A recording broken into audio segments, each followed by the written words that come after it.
Yunanistan'da yeni bir genel grev gerçekleştiriyor. Özel ve kamu sektörünü kapsayan grev kararı bütün işçi ve emekçi sendikaları konfederasyonları tarafından alındı. Genel grev nedeniyle başta Atina olmak üzere 70 kent ve ilçede yaşam durma noktasına geldi ve işçiler, emekçiler, gençler, kısacası sermaye politikalarından etkilenen tüm toplumsal kesimler sokaklara çıktı. Şu anda Atina'nın merkezinde bulunuyoruz.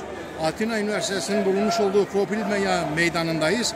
Kame'nin şu anda korteji geçiyor ve on binlerce insanın katılmış olduğu gösteride sermaye karşıtı sloganlar atılarak ABD emperyalizmi ve İsrail'in Orta Doğu'da gerçekleştirmiş olduğu katliamlar protesto ediliyor.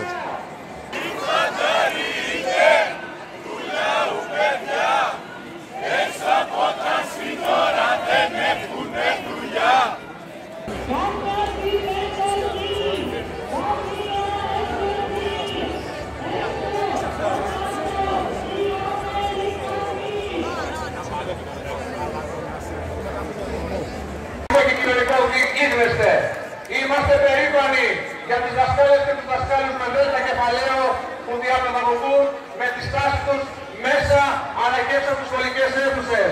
Συνεχίζουμε λοιπόν πιο δυνατά, πιο αποφασιστικά, έχοντας βαθιά πεποίθηση ότι το δίκαιο θα κρατήσει τον δρόμο του αγώνα. Καλή δύναμη!